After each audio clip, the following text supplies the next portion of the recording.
दोस्तों, आज का क्लास यानी आज से क्लास आप लोगों का 12th का क्लास चालू हो रहा है, जो कि बहुत ही कम दिन बचा है, लगभग 9 से 10 दिन। ये 9 से 10 दिन में आपको वो क्वेश्चन बताया जाएगा जो परीक्षा में ज़्यादा पूछता है, यानी कि वो क्वेश्चन बार बार पूछने वाला क्वेश्चन है, रिपीटेड क्वेश्चन है। तो उस क्वेश्चन को प्रैक्टिस करेंगे। ठीक है, आपको क्वेश्चन यहाँ पर लिखेंगे और क्वेश्चन आप सॉल्व कीजिएगा। नहीं बने तो उसका सोल्यूशन हम करेंगे। ठीक है, जितना जल्दी आंसर निकाल सकते हैं उसका आंसर निकालिएगा। और ज़्यादा टारगेट रहेगा कि ऑब्जेक्टिव क्वेश्चन सॉल्व करवाया जाए, क्योंकि बिहार बोर्ड में 100 मार्क्स का ऑब्जेक्टिव क्वेश्चन पूछता है। तो इसीलिए ज़्यादा से ज़्यादा ऑब्जेक्टिव क्वेश्चन सॉल्व करेंगे तो बेनिफिट ज़्यादा होगा। ठीक ना, और कॉन्सेप्ट भी ज़्यादा से ज़्यादा सीख पाएंगे। ठीक है, तो चलिए पहला क्वेश्चन लेते हैं। क्वेश्चन क्या, ये कॉन्सेप्ट भी होगा और क्वेश्चन भी होगा। ठीक है, और पूछता ही पूछता है। तो यहाँ पर देखिए कि वेक्टर से लेते हैं कि वेक्टर में कॉन्सेप्ट होता है वेक्टर का डॉट प्रोडक्ट। डॉट प्रोडक्ट को दूसरा नाम बोलते हैं स्केलर प्रोडक्ट। स्केलर प्रोडक्ट ये बोलते हैं। बिंदु गुणन, डॉट प्रोडक्ट का हिंदी क्या होता है? बिंदु गुणन। बिंदु गुणन होता है। स्केलर प्रोडक्ट का होता है अदिश गुणन। क्या होता है? अदिश गुणन होता है। तो ये हिंदी आप जान गए। अब इसमें देखिए, एक होता है यहाँ पर हेडिंग मेरा ये मेन रहेगा कि आई कैप कॉमा जे कैप तथा के कैप में संबंध। के कैप में संबंध क्या होता है? संबंध क्या होता है, ये संबंध देखेंगे। ठीक है, कि आई कैप जे कैप तथा के कैप में संबंध क्या होता है। तो यहाँ पर देखिए कि आप जब वेक्टर डॉट प्रोडक्ट पढ़े होइएगा तो उसमें ये फार्मूला सबको बताया जाता है कि vector A dot vector B क्या होता है? Mod of vector A mod of vector B cos theta होता है। जो थीटा जो होता है वेक्टर ए और वेक्टर बी के बीच बना हुआ क्या होता है? कोण होता है थीटा। ठीक है, अच्छा थीटा जो है, एक बात और जान लीजिए, ये जो थीटा होता है या तो हेड के बीच बनेगा या टेल के बीच बनता है। हेड या टेल के बीच बनता है। यही दो थीटा यहाँ क्या होता है? परिभाषित होता है ना। तो थीटा क्या हो जाएगा? ये दोनों यहाँ पर ये थीटा हो सकता है और ये थीटा संभव है। ये दोनों थीटा यहाँ पर क्या सही है, लेकिन कुछ इस तरह का थीटा गलत हो जाता है कि इधर एक हेड हो गया और यहाँ पर एक टेल हो गया, मैंने एक का टेल एक का हेड। ऐसा वाला थीटा क्या होता है? ये गलत होता है। तो ऐसा थीटा नहीं ले सकते हैं। ठीक है, यानी या तो टेल होना चाहिए या हेड होना चाहिए, तब आपका थीटा क्या होगा? परिभाषित होगा। तो ये थीटा यही दोनों में से कोई होगा। ठीक है, तो vector A dot vector B का जो फॉर्मूला होता है वो mod of vector A mod of vector B cos theta होता है। ठीक है, अच्छा आप ये भी बात सोचिएगा कि डॉट प्रोडक्ट में कॉस थीटा ही क्यों आया? ये भी क्वेश्चन है कि डॉट प्रोडक्ट में कॉस थीटा ही क्यों आया और साइन और क्रॉस प्रोडक्ट में साइन थीटा ही क्यों आता है? तो इसका भी कारण है, जब इसका ज्योमेट्रिकल इंटरप्रिटेशन पढ़ते हैं तो यहाँ से पता चलता है कि कॉस थीटा क्यों आया। ठीक है, तो वो सब क्या होता है, डीप में पढ़ने पर पता चलता है कि कॉस थीटा क्यों आया, साइन थीटा क्यों आता है क्रॉस प्रोडक्ट में। अभी फिलहाल इस टॉपिक पर आते हैं कि vector A dot vector B करेंगे तो mod of vector A mod of vector B cos theta होता है। यानी कि दो सदिशों का अदिश गुणन करेंगे तो उसको इस रूप में लिखा जाएगा। जैसे क्या दे, इसी के जगह पर एक सदिश लेते हैं हम आई कैप। क्या लेते हैं? आई कैप डॉट, दूसरा ले लेते हैं जे कैप। क्या ले लेते हैं? जे कैप।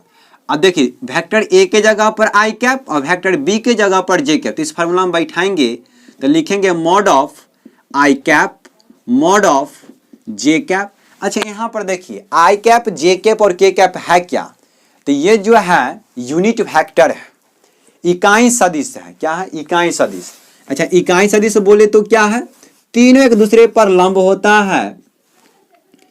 तीनों जो होता है एक दूसरे पर लंब होता है, यानी ये होता है एक्स अक्ष, ये मान लीजिए जेड अक्ष है और ये क्या आपका है वाई अक्ष है। कोई दिक्कत नहीं, यहाँ पर ओरिजिन है, इसका निर्देशांक जो होता है 0,0,0 होता है।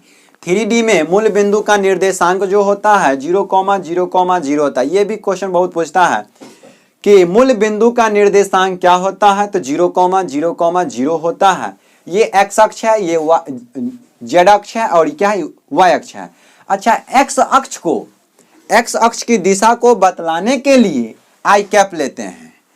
किसको दिशा बताने के लिए? एक्स अक्ष की दिशा को बताने के लिए आई कैप, वाई अक्ष की दिशा को बताने के लिए जे कैप और जेड अक्ष की दिशा को बताने के लिए क्या लेते हैं? के कैप लेते हैं। ठीक है, अब तीनों जो होता है एक दूसरे पर लंब होता है, इधर भी 90 डिग्री बनता है, इधर भी 90 डिग्री बनता है, इधर भी 90 डिग्री बनता है।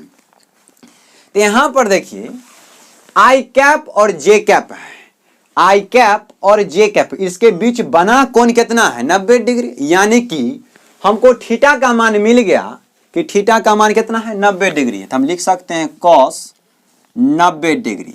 अच्छा, एक बात और ध्यान दीजिएगा कि यूनिट वेक्टर का मैग्नीट्यूड जो होता है वो 1 होता है। दुनिया का कोई भी यूनिट वेक्टर हो, उसके ऊपर अगर कैप पहना दिए तो उसका मैग्नीट्यूड कितना? 1। कैप का मतलब टोपी, यानी कि आई कैप, इसका मैग्नीट्यूड पूछेगा तो कितना होगा? 1 होगा। जे लिख के इस पर कैप हम अगर डाल दिए तो इसका मान कितना? 1। अगर के लिख के इस पर कैप लगा दिए तो इसका मान कितना? इसका मैग्नीट्यूड जो पूछेगा वो 1 होगा। ठीक है, अब इसी के जगह पर एक बात और ले लेते हैं, जैसे कि अगर ए है तो ए वेक्टर का मैग्नीट्यूड पूछेगा तो कितना होगा हमें पता नहीं। ठीक है, लेकिन बट ए कैप लिख दे, इसका मैग्नीट्यूड पूछे। देखिए ए वेक्टर था तो इसका मैग्नीट्यूड पूछा, हम नहीं ज्ञात कर सकते जब तक कि क्वेश्चन पूरा नहीं दिया जाए। लेकिन यहां पर ए लिख के उस पर कैप लगा दिया, अब बोला कि इसका मैग्नीट्यूड बताइए, तो जैसे ही कैप दिखे तो इसका मैग्नीट्यूड कितना? 1। क्यों होगा 1? क्योंकि ए जो बन गया एक इकाई सदिश बन गया। इकाई सदिश का परिमाण कितना होता है? 1 होता है। मैग्नीट्यूड कितना होता है? 1 होता है। उसी प्रकार से आई कैप, जे कैप और के कैप का मैग्नीट्यूड कितना होगा? तो 1 होगा। यहाँ पर देखिए हम यहाँ पर निकालते हैं कि आई कैप डॉट जे कैप, तो इसका मैग्नीट्यूड कितना लिख सकते हैं कि मॉड ऑफ आई कैप का मान कितना? तो 1। तो यहाँ पर 1 गुने मॉड ऑफ जे कैप, तो मॉड ऑफ जे कैप का भी मान कितना? 1 गुने कॉस 90 डिग्री का मान, कॉस 90 डिग्री का मान कितना? तो 0। कॉस 90 डिग्री का मान 0 होता है। तो अब देखिए 0 है ऐसा बम कि एक नेचर में जे जैसा अपने अपने जैसा बना लेगा, यानी कि किसी भी चीज को 0 से गुना करेंगे तो 0 ही हो जाएगा, यानी पूरे का मान कितना आया? 0 आया। यानी कि आई कैप डॉट जे कैप किए तो कितना आया? 0 आया, 0। तो ये बात आपको परीक्षा में बिहार बोर्ड पूछता है कि आई कैप डॉट जे कैप का मान कितना? तो 0। तो आप देखिए हमेशा अगर इस तरह से निकालेगा तो बहुत ज्यादा टाइम लगेगा और टाइम यहाँ देना नहीं है। तो इसीलिए आप एक बात याद रखिएगा कि डॉट प्रोडक्ट में जब भी भिन्न भिन्न वाला से डॉट प्रोडक्ट हो, जैसे कि आई का संबंध जे से हो तो उसका डॉट प्रोडक्ट 0, यानी से कि यहाँ पर एक का तो निकाल के बता दी, उसी प्रकार से आप सबका निकाल सकते हैं डिटेल में। हम एक बार लिख देते हैं अच्छा से कि आई कैप डॉट जे कैप पूछे तो कितना आ जाएगा? 0। उसी प्रकार से जे कैप डॉट के कैप पूछेगा तो कितना आएगा? कि दोनों के बीच बना कोण 90 डिग्री होगा, और 90 डिग्री जैसे ही हुआ तो cos 90 का मान 0, तो पूरे 0 हो जाएगा। अब देखिए के कैप डॉट आई कैप कितना हो जाएगा? के कैप डॉट आई कैप, देखिए यहाँ पर भी देख सकते हैं कि के कैप डॉट आई कैप के बीच बना कोण 90 डिग्री है, और जैसे ही 90 डिग्री बन रहा है तो cos 90 का मान 0, यानी पूरे आंसर कितना आएगा? 0। तो इस देखिए यही बात आपको परीक्षा में यही डिब्बा को याद रखना है, बिहार बोर्ड आपसे यही पूछेगा कि आई कैप डॉट जे कैप का मान कितना? तो 0। जे कैप डॉट के कैप का मान कितना? तो 0। के कैप डॉट आई कैप का मान कितना? तो 0। अब देखिए परीक्षा में आपको ऐसे भी पूछ सकता है कि आई कैप डॉट के कैप क्या होगा? आई कैप डॉट के कैप क्या होगा? तो यहाँ पर देखिए एक बात आपको ध्यान में रखना पड़ेगा कि डॉट प्रोडक्ट जो होता है एक क्रम विनिमय नियम का पालन करता है। कहने का मतलब क्या है? क्रम विनिमय नियम कहने का मतलब है कि इसके क्रम से कोई प्रभाव नहीं पड़ता। जैसे कि vector A dot vector B पूछे या vector B dot vector A पूछे, दोनों का मान जो होता है सेम होता है, यहाँ पर क्रम से कोई प्रभाव नहीं पड़ता है। तो आपसे जब पूछ ले कि आई कैप डॉट जे कैप का मान आप जानते हैं 0, तो जे कैप डॉट आई कैप का भी मान कितना होगा 0, कि पलट ले कोई फर्क नहीं पड़ता। क्यों नहीं फर्क पड़ता है?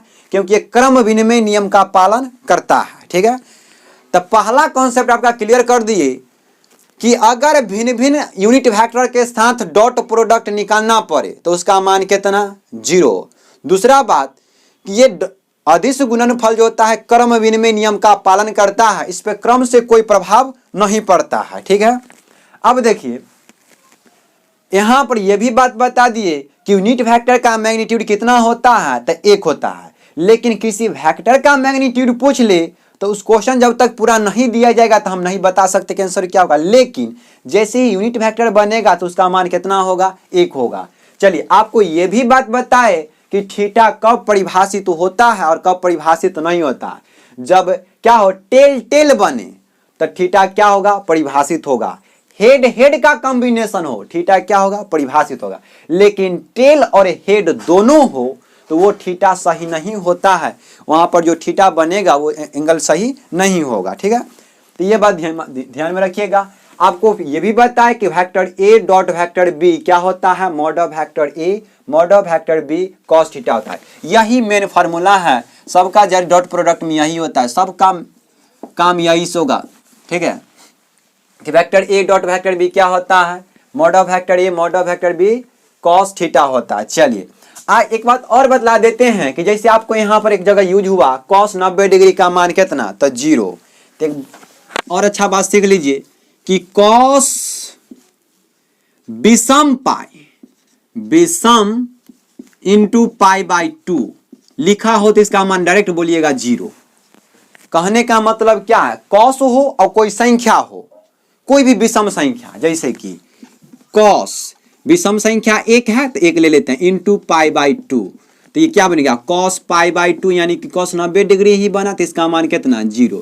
लेकिन ये अब भी सही होगा कि कॉस 3 के जगह 1 के जगह पर हम 3 भी लिख सकते हैं, तो 3 π/2 यानी कॉस जो है विषम संख्या गुने π/2 के रूप में है तो इसका मान डायरेक्ट होता है 0। अब देखिए कॉस पूछेगा 77 π/2 का मान बताइए कितना होगा, तो डायरेक्ट बताएंगे 0। कैसे बताएंगे कि कॉन्सेप्ट होता है कि कॉस विषम संख्या गुने π/2 हो तो उसका मान कितना होता है 0 होता है। अच्छा क्यों होता है 0, ये इसके लिए आपको क्या पढ़ना पड़ेगा 11th का ट्रिग्नोमेट्री पढ़ना पड़ेगा डिटेल में, कि कारण क्या है कि कॉस विषम संख्या गुने π/2 का मान होता है 0। अच्छा यहां पर आपसे कोई पूछता है कॉस 1001 π/2 का मान बताइए कितना, तो यहां पर देखिए 1001 जो है क्या है विषम संख्या और गुना में कितना है π/2 है, तो इसका मान कितना हो जाएगा 0।